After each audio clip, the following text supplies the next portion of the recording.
You tuned in to the Soulful Conversations podcast, featuring a panel of life coaches and spiritual leaders from around the world discussing how to handle some of life's greatest challenges. We will be sharing stories of courage, hope, and inspiration with you, our faithful listeners, to live your happiest and most fulfilling life full of purpose and passion for yourself, your families, and the world. We are here to be the change we wish to see. Let the conversation begin. Hello, everyone. Welcome to our 9th episode of the Soulful Conversations. We're so excited to have you here today. And I wanted to make a formal announcement. Portia, the producer, is going to be joining us as a regular panelist every month. So thank you so much, Portia, for being on our show today. Danielle is our guest today, Danielle Matthews. She's going to introduce herself, and then we're going to get started with our conversation. Beautiful. Well, thanks for having me on. It's so fun to be with the three of you. And, to give a little intro, basically, I am a brain injury survivor. And after 10 years of going through an incredible healing journey, I have created a beautiful life for myself where I'm now educating people about a breakthrough health technology. And I support and work with people all over the world. Well, thank you for that.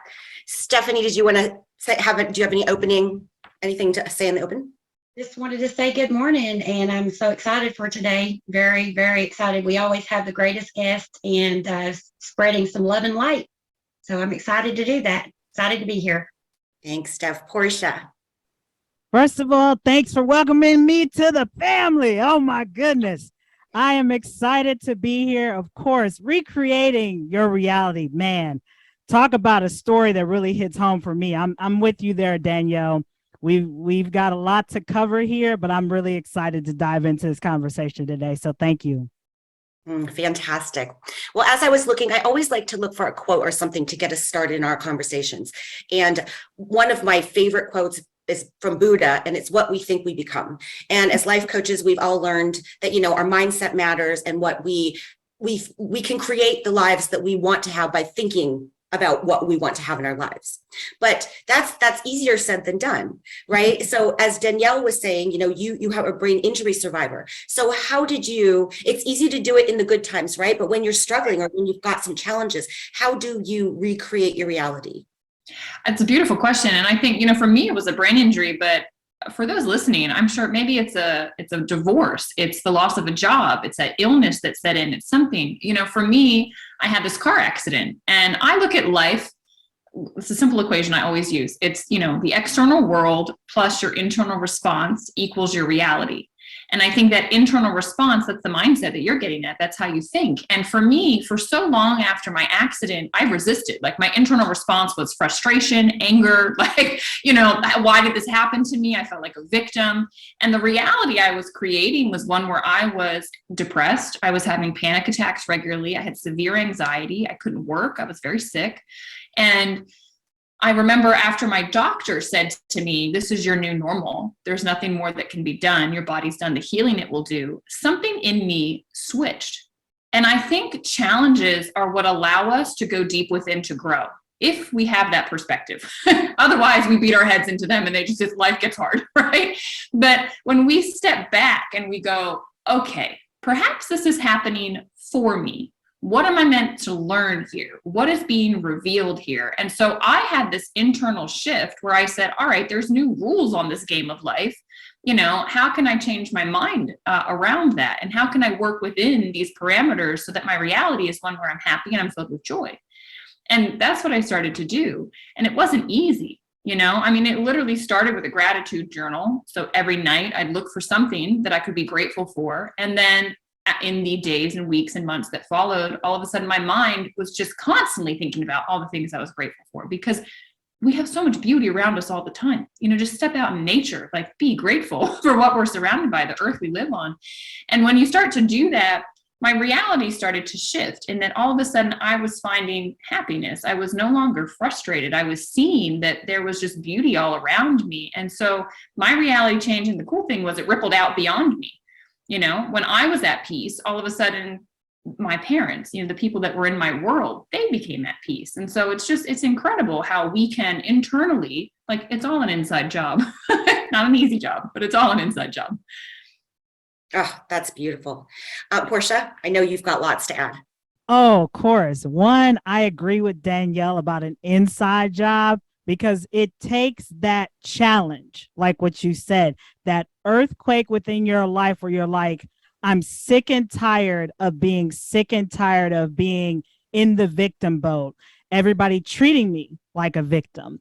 Everybody telling me that this is my new normal and I have to adapt to what is plagued before me. And in my case, Danielle, that was the story for me with my mental health journey. When that psychiatrist told me my brain was broken, I'd have to be on a cocktail of medication all my life, I said no. I wasn't buying it from the get-go. And I always in my soul had a drive to find another way. And that's what the key to my success is today.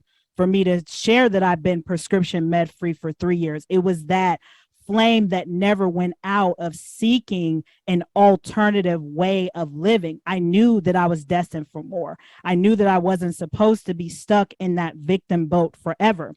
And so I think for our listeners who are tuning in, that's where it starts. It starts with that challenge. It starts with that earthquake, that shattering in your life where all the pieces of your life are before you and you take one piece at a time and put the puzzle back together in order for you to find that wholeness within you again. And like you said, internal.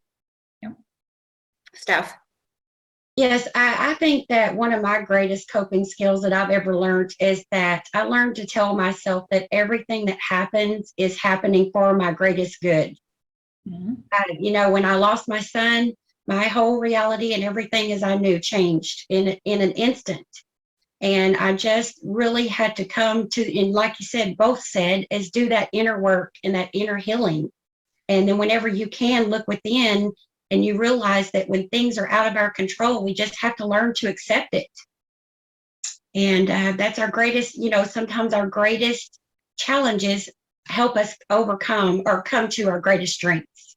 Mm-hmm. Yes. There's always a lesson, and we don't always know why it happened in the moment. And maybe we won't know for a long time. But if we can look back one day and say, oh, now I understand why it happened that way, whether it's you lost a job or you left a marriage or, things like that. I remember, and Danielle, it was perfect. It's gratitude. When we can find the things we have to be grateful for, the work I do in Africa, I see people that they don't have access to clean water. They struggle for food, basic medical necessities they don't have.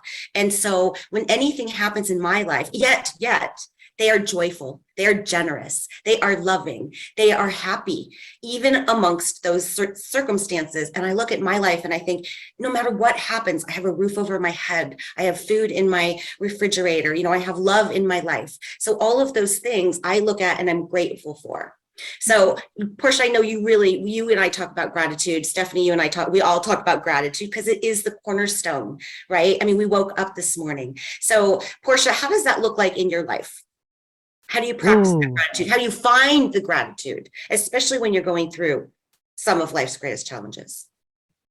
Well, I'll start with the challenge part that is currently sitting in my realm. Most of you have known that my mom recently made her transition in July of this year. And by the time this conversation airs, my mom would have been transitioned for 3 months. And even though it's still new for me, and some days I have a hard time realizing that she's no longer physically here. Some days I'm still in denial where I'm like, she's not gone. She's on vacation. She's still in the hospital. But once that reality settles in, the first thing I grab is my gratitude journal in the morning. Every single morning I start off my day, whether it's 4 o'clock in the morning where I had a rough night's sleep, where every idea under the sun wanted to tickle me in my sleep. And they're like, get up, Portia, come on, it's creativity time. As we all know, that's been all of us at some point, right? So if I'm getting up, I'm like, okay, I'm a little sleep deprived, but you know what? I'm going to roll with it. I know in my soul and in my heart that I'm grateful to be able to wake up. Okay, yeah, I can take a nap later in the day, but I'm grateful for this opportunity to be able to say, you know what? I'm grateful that I woke up. I'm grateful that I have the basic necessities met, food, water, shelter. I'm grateful for every opportunity. And I've even written in my gratitude journal, thank you for this grief journey, because what I'm currently going through can be somebody's blueprint for what they need to stop their life from being thrown into the cemetery and making it richer. So that's how I start my day, with gratitude every single day. And even when a challenge, like on those really, really trying days where I really miss my mom, I say, thank you. Thank you for the life that I was granted with her for the last 30 years, where she gave me the tools and the steps and the perseverance to step into my true calling, and to also be surrounded by coaches, mentors, my other support system to keep me afloat, especially when I'm really struggling. So no matter what, gratitude, I had to adopt it. That was one thing I can say. I had to adopt gratitude into my everyday life, because if I didn't, I could be a victim of my circumstance. I could become another Ivan the Terrible because of my mom transitioning, like so many people do. But I chose not to. I chose the greater good, and I chose to follow in a path of love and gratitude than of a path of scarcity, adversity, and victimhood. And thank you, Portia. Thank you for stepping into that and being that example for others, because it really is important. If someone else can see you do it, then they say, well, if she can do it, maybe I can do it too. Exactly. And that's why we share our stories. Danielle, I know you've got something to add to this too. Well, I was just thinking when you were talking, I have a journal also, and I still to this day write something I'm grateful for down. And I also, though, I use my life as my spiritual journey. It's like everything that is unfolding. I love what you said, Stephanie, like it's all unfolding for my highest good. And so when there's moments where I get triggered, I feel anger come in, or I feel fear come in, or I meet just insane resistance. And I'm like, what is going on? It's just, I step back and I express gratitude to the person or the situation that just caused it. Because a teacher of mine, she said to me, she's a yoga teacher, and she said, Danielle, the yogis believed that groups of souls travel together from lifetime to lifetime in order to create the weather patterns in one another's lives, so that it can reveal the unresolved things within the person so they can deal with it. And we talk about how mindset, when we keep a strong mindset, we're staying in the space of gratitude, that's powerful. But so many people, if you're listening, it's like you said at the beginning, like easier said than done. But I think the reason we get pulled back is because of this unresolved stuff that's, I think, stuck in us. And sometimes it's subconscious, we don't even know it's there. But when we have these moments or we go through these challenges, it's like all of a sudden you see the things within and you go, oh, well, why do I have that fear? Am I not trusting in the abundance? And I'm not trusting that there is, infinite intelligence is always working everything out for my highest good. Like what's going on here? And then once you see it, it's like, okay, well, now we can deal with it. I use meditation for that. Like I'll then set an intention around it, and I'll drop in around that and go, all right, how can I shift that? If I can't do it myself, I'll seek out some sort of therapist or energy worker or healer. And I'll say, okay, I'm feeling this block. Can you help me move past it? Because I know that it's holding me down in my current reality. And that is like, I think it was Bob Proctor. He always said, it's so beautiful. The results you're getting in life are a reflection of your own self-image. And he said, it's what's inside that you're thinking or believing is going to create then what happens on the outside. And when I realized that, it was like, oh, wow, okay, so let me look at the results that I'm getting, and that's going to be an indicator of that subconscious stuff, the things that are in there that need to be resolved. And so every single day, it's like every conversation, however things work out, it's like, all right, and sometimes I'm like in the conversation still, getting triggered, right? I'm like getting angry, but I'm stepping back and going, what in the world is making you angry here, right? Rather than like engaging with the emotion, because that'll just send everybody off. I like step back and like, well, isn't this interesting? Like I get fascinated with myself. I'm like, what's happening here? Because it's not the current situation. And it takes a lot. It takes a lot of practice. It does. And I think it's also easier to remember that things happen to everybody. We're all going to experience loss. We're all, not everybody. We're not going to go through every one of our days as perfect, happy, joy. We're going to have challenges. And it's how we respond to those challenges where we have our power, right? Mm-hmm. Yeah. Yes. And when we come from that gratitude state, it's hard to see what we're lacking when we're in that grateful state. And also, I think that what else is important is forgiveness, forgiving that person. And even when we don't get a apology from them, we can give that apology to ourselves so that we can be within our self peace. Because if we carry around that anger and that resentment, then as you said, Danielle, that's going to resort out into our outer world. So I think that forgiveness is very important along with gratitude. And forgiving ourselves too. Yeah. We think we're supposed to be doing this, or we're not as far along as we wanted to go. And, and we didn't react or respond to something in the way that we wished we had. We have to forgive ourselves also. That grace needs to be extended to ourselves. Portia? 100%. Forgiveness, it's not for the other person. It's for you to set yourself free. I think we live in a society where there's one picture painted around how forgiveness is supposed to be linear, but forgiveness is not. For some people, it's I forgive you, we can hug, kiki, go have a drink, go do whatever. But for people like me, depending on the situation, when I forgive you, I'm sending you off with love, but I'm also setting an intentional boundary to keep myself safe from not falling back into that same pool of the hamster wheel of shame again. So I think when it comes to forgiveness, set the intention, make sure you reciprocate that for yourself. And also, Dawn, me and you talk about this too, surrendering that person with love to the responsibility of whether it's God, source, the universe. For me, it's God, letting God guide them on whatever their path is. That's not your responsibility anymore. Because my great grandmother had a saying, what can you do that God can't do? You remind me all the time. Yeah, I love the saying, pain is inevitable, suffering is optional. It's true. It is true. It is true.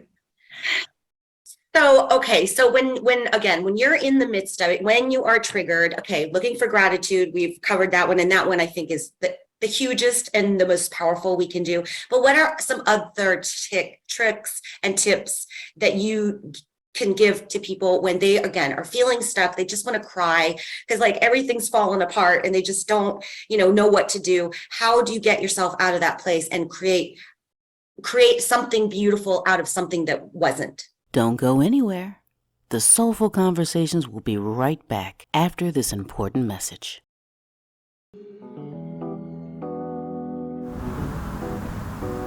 Hey, stranger, you new here?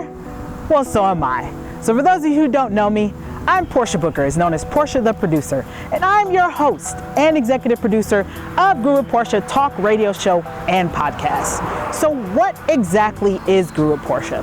Guru Portia is a platform that I created for individuals to find their groove and share how they overcame adversity and found an opportunity. You can catch a new episode of Guru Portia every Monday and Wednesday on any major podcast platform. So, question for you. Are you ready to go from a breakdown to a breakthrough? Well, if you're ready to get started, let's dive in. When you're in the midst of it, when you are triggered, okay, looking for gratitude, we've covered that one. And that one I think is the hugest and the most powerful we can do. But what are some other tricks and tips that you can give to people when they, again, are feeling stuck? They just want to cry because everything's fallen apart and they just don't, know what to do. How do you get yourself out of that place and create something beautiful out of something that wasn't? Well, first of all, you got to feel it. I think that there's also perhaps some some people call it the spiritual bypass.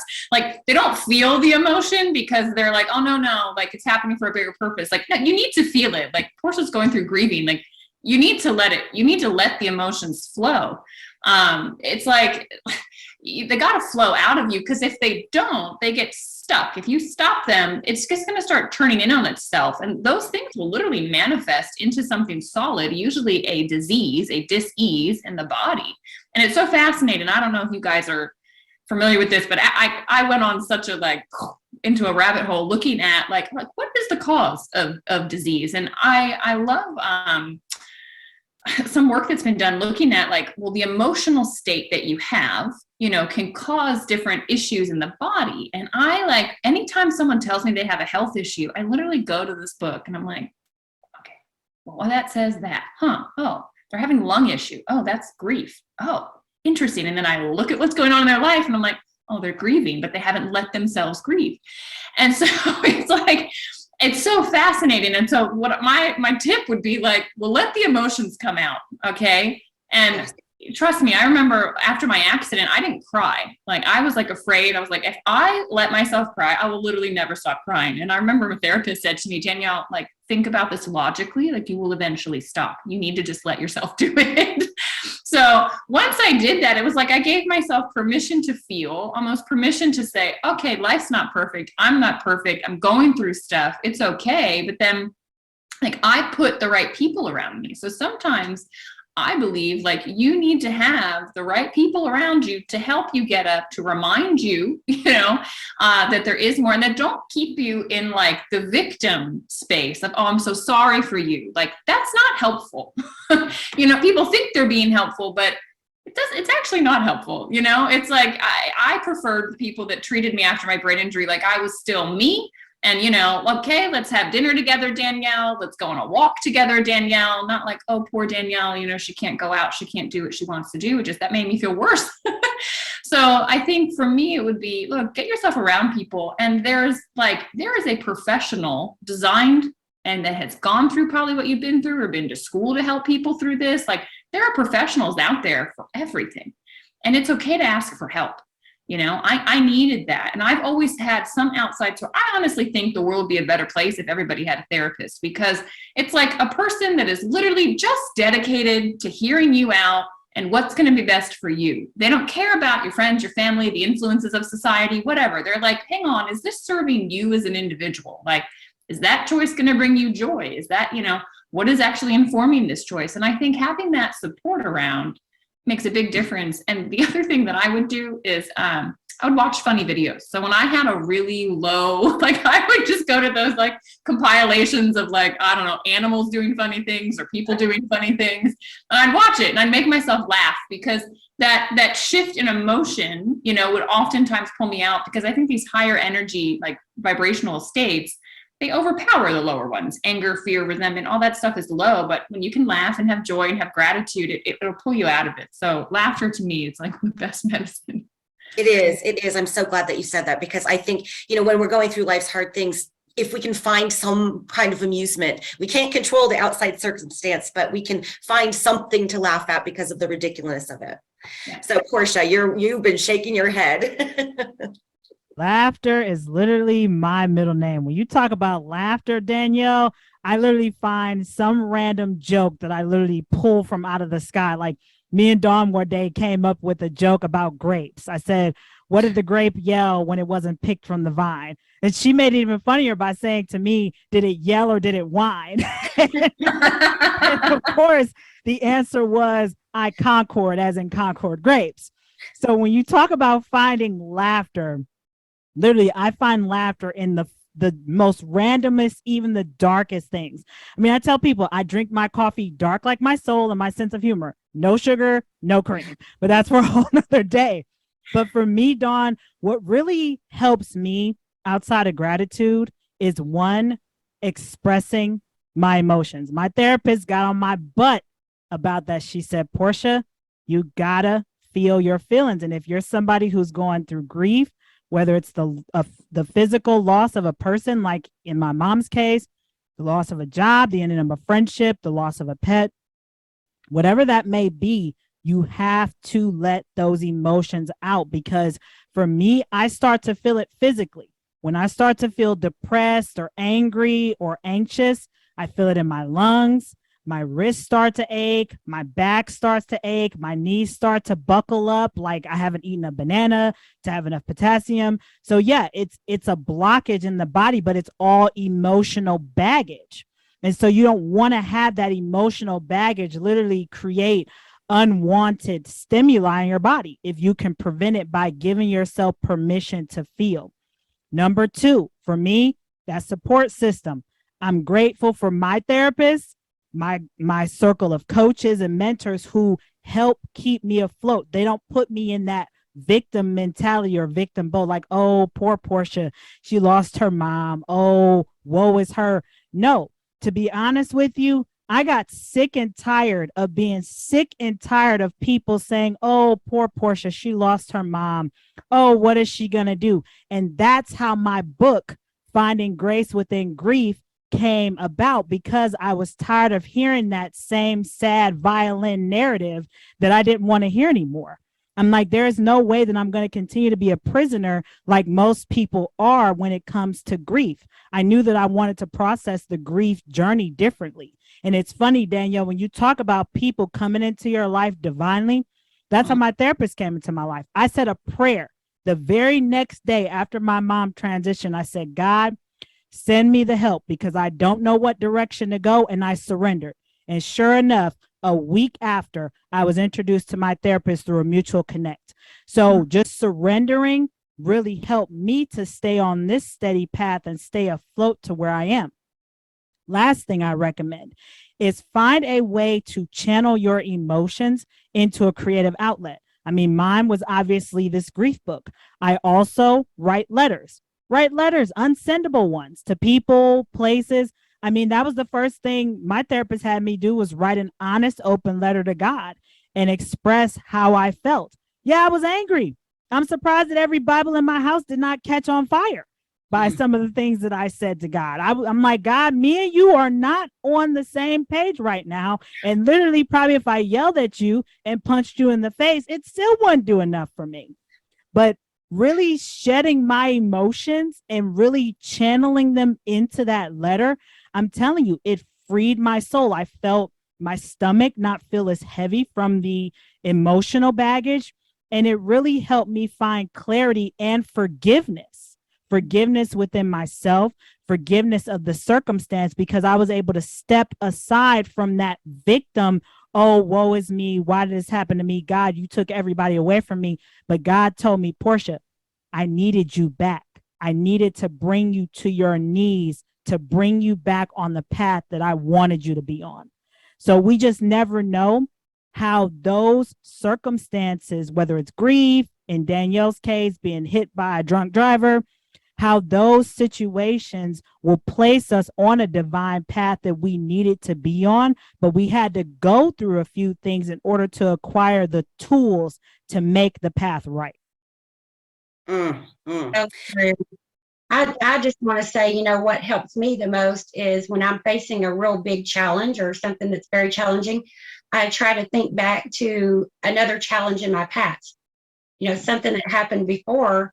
And then it all worked out. It all, as I've always said, come out to be for my greatest good. And so I can look at that and say, well, that worked out, so this will too.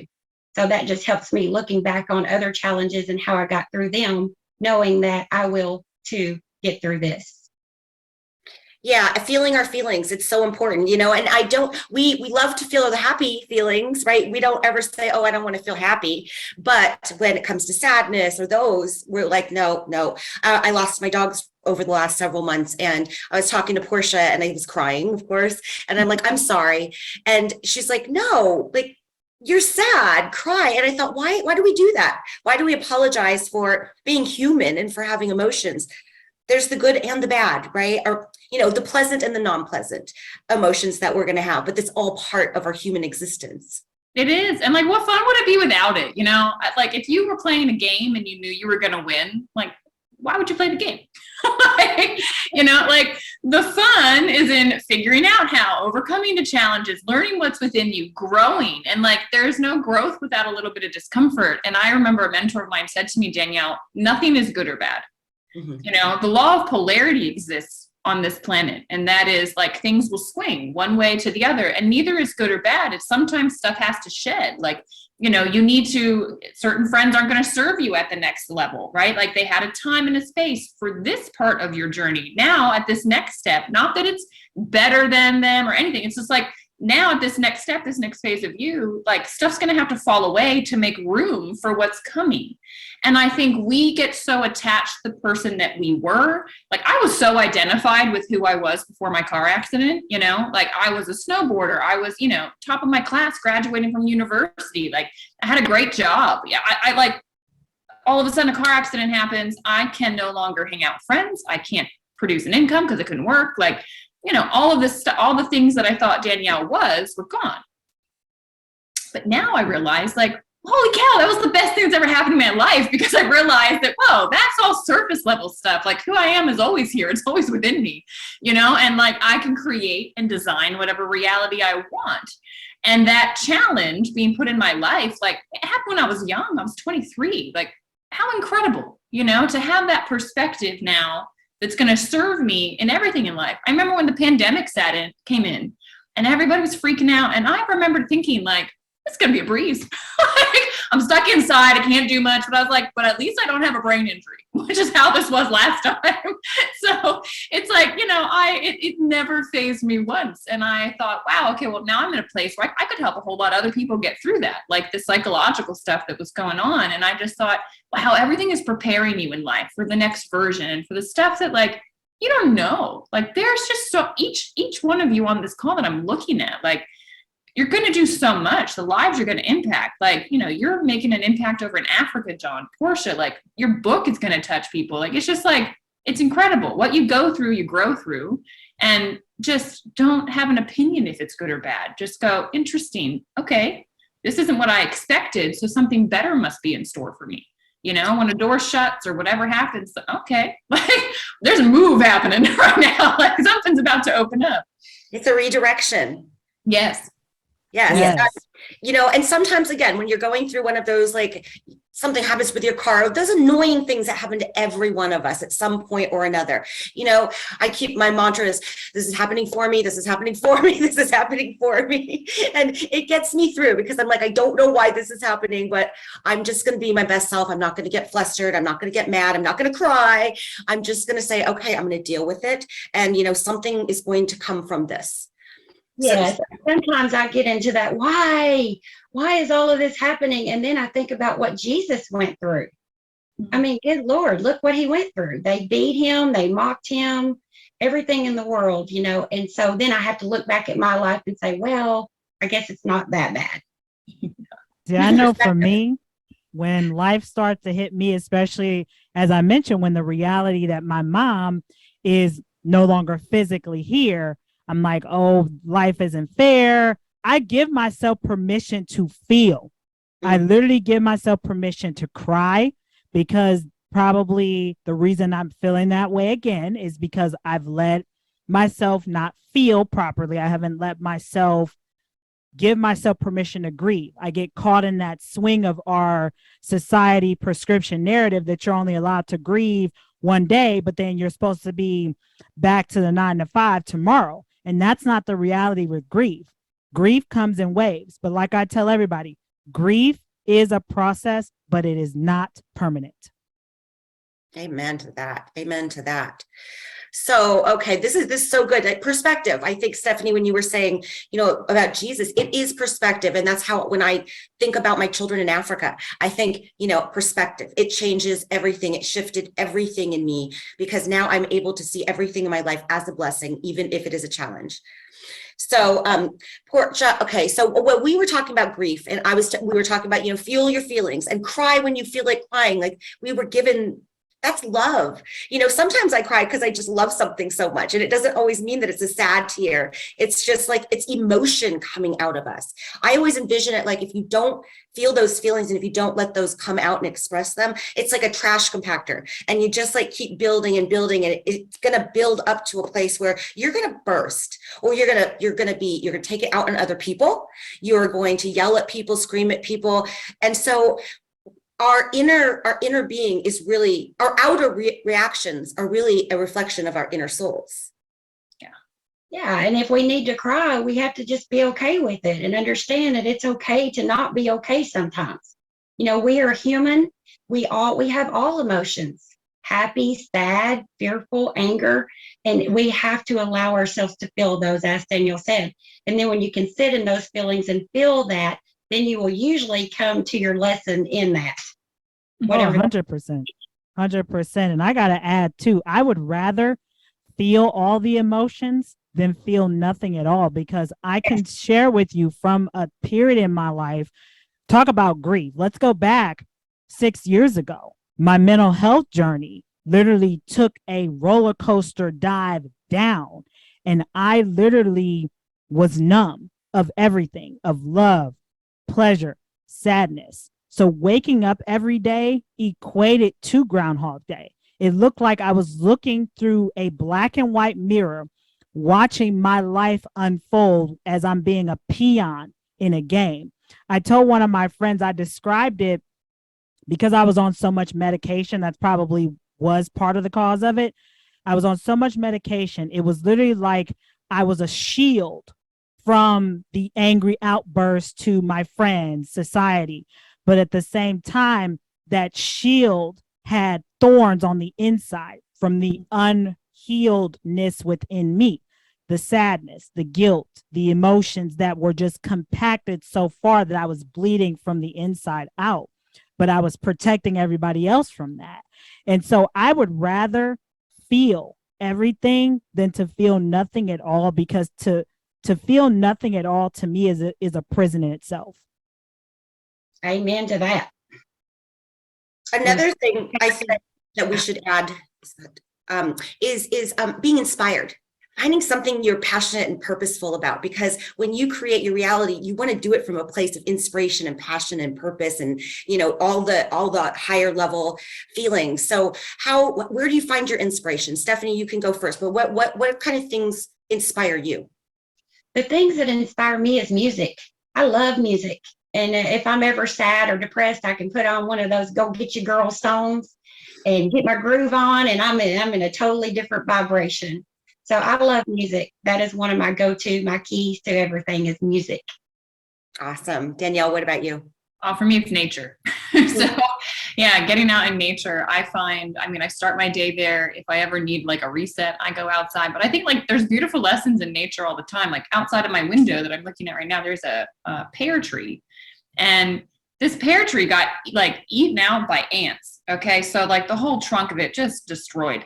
And what happened? Well, I'm like watching a new, like brand new trunk shoots up about a foot over, maybe 6 inches over, and starts coming up. So the tree has just said, all right, guess we're not supposed to go that way. And it's pretty well developed, and now it's starting over here. And I just think like, and the tree doesn't care. The tree's not getting upset. It's just like, all right, well, I got the opportunity to go this way, so I'll go that way. And we'll see what happens over here, And I just think like nature is such a beautiful teacher. And gives me perspective too. You go outside, you look at the stars at night. It's like, we are so tiny in this universe. And it gives me the perspective to go, okay, like whatever I'm going through, it's not that big of a deal, And like, it puts me back and go, it's like a sigh comes out of me and I go, all right, you got something within you that can face this. Like, what's it going to be? What are you going to choose? And like, a choice isn't permanent. I think that something that I realized with my accident, like it threw me off course, like that was a life event that threw me off course. But I could have at any point like made a choice to leave my job, leave where I was living, go live somewhere else. Like all of us are one choice away from a very different life. Yes. And it's just, we think because we're so used to it, we think that we're stuck, but like you're not, and if you need to get out and make a choice and a shift, like just go do it. They say leap and the net appears. Like you got to take a step. I didn't understand all the laws of this universe too well, but now I study it all the time. And it's like, all we can control is the action we take in the direction we want to go. But how it happens, when it happens, it's not up to us, and that's why I look at nature. Like nature can only control so much. That tree is picked where it's going to live, and it's growing there, and the rest of it, well, it's up to circumstance. But it's just like, it's amazing to me to get those reminders all the time when I'm walking outside. And so that's my inspiration. I love it. We're all seeking to grow and evolve, and even a blade of grass will poke through the concrete seeking light. Mm-hmm. That's what we're here for. We're here to grow and expand. Yes. Portia, what inspires you? So I'm probably a little different than everybody, but art. Art seriously pings at my inspiration, whether it's photography, whether it's a painting, whether it's music. It's just art because there's so many facets to art that we tend to not look at. For example, if you go to a museum and you look at a very detailed painting, there's a message within that painting. And that's what inspires me every day is those hidden messages. It's the same algorithm for life. We all have that little hidden part within us that keeps us going. It's what I call the little flame. The little flame is an inspiration where no matter how much darkness is around us, whether it's grief, whether it's, you're overcoming mental wellness obstacles, whether it's transitioning a new job, there's that little flame that keeps you going despite all of the darkness around you. It's going to penetrate through no matter what. So art for me is my inspiration because there's a story within the story. And the storyteller within me, Dawn, you know this all too well, my inspiration and love for storytelling came from my story not being heard. If my story would have been heard from that psychiatrist who told me my brain was broken, I wouldn't be able to do this, this, and this. I wouldn't be in the true path that I'm on today. So I still extend gratitude for this person for saying that to me, for this person for doing that to me, because my journey of what I went through is somebody else's lifeline. So that way they can potentially stop from going down that dangerous path that I went through, from hearing, oh my God, she overcame this. Oh, she overcame that. I don't have to be a prisoner of this circumstance for an extended period of time. So for me, it's art. Art hands down is inspiration. Yeah, these are all beautiful. My inspiration is love, whether it's love for my pets or love for my friends or love for my family or love for what I do in the world. I just love. So that always keeps me inspired, and it gives a purpose and meaning to everything that I do in my life. So I love all of these tips and tricks that you guys have shared with us today. I want to let everybody leave us with a final remark. And I just wanted to add this before, we end the show today. Well, I'll do it after you guys leave us with the final remark, and then I'll have my final remark. Danielle, you can go first. Ooh, final remark for everyone. I would just remind you, whatever triggers you is teaching you. Whatever challenge you have, the antidotes within it. And so just get curious about life, be excited by it. What's going to unfold from here? What am I going to learn about myself? And have it's like children, right? They just have this beautiful spirit about how they go about life, and bring that back in. Don't take it so seriously. This is just a game. And, you're going to win if you keep that spirit with it. Oh, that's beautiful. And Danielle, how can people find you if they want to connect with you? Absolutely. So Instagram, Facebook. So on Instagram, it's just my name, Danielle Matthews, but an underscore on either side. And then on Facebook, if you just do facebook.com/discoverintention. And I want to mention this to everybody. I've got a book. You can download it for free on my website. It's brainbodyself.com/ebook. And it's called Mind Control. It's all in your head. So on point for the conversation we've been having today. And if anybody wants to go deeper with that and my thoughts on it through what I went through, that book, I literally wrote it in hopes that it can help somebody else on their journey. Thank you so much, Danielle. Mm-hmm. My final remarks for everybody, my favorite two. 1, adopt a student for life mentality.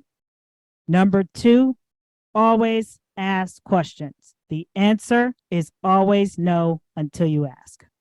Ooh, that's so powerful. Thank you. And Portia, mention the name of your book again, and when is it coming out? Just give us a little bit more detail with that. Yes, so my audio book is called Finding Grace Within Grief, Her Transition, My Transformation. Will make its debut on October the 19th. You can find the trailer on YouTube. If you just type in my name, Portia Booker, Portia Booker, like Booker T. You can watch the trailer for it and let me know your thoughts. It's definitely a divine work that I would have never envisioned would have came from this journey. So I'm really excited. And we're excited to read it too and hear it. Stephanie, your final thoughts? I would just say be patient with yourself. And just, understand that we're growing. We don't have everything figured out. We're not supposed to have everything figured out. And that mental health is so important. It's just as, if not more important than your physical health. And it is a lifelong skill set that once you learn, everything just kind of falls into place and into your grace. And so I would just say, be patient with yourself and understand that we're all growing. We're growing as we're growing through what we go through. Mhm. That's beautiful. That's beautiful. Well, for my final thought, I mean, I can speak for, I know Portia and Stephanie for sure, and I'm sure Danielle will say yes to this also. Every time we do a podcast or anytime we, are on a radio show or anything, we always say, you know what, just let me say something that's going to touch somebody's heart, that is going to change somebody's life, that's going to make a difference, because we want to be the change that we wish to see in the world. So thank you for listening. Please subscribe, follow our channels. We want to provide tips and tricks from people from around the world, brilliant minds of great thinkers who really have gone through some stuff and have learned a lot of lessons that they want to share with you, so that your life is easier and better and happier and fuller and full of purpose. So thank you all for joining us today, and we will see you next month.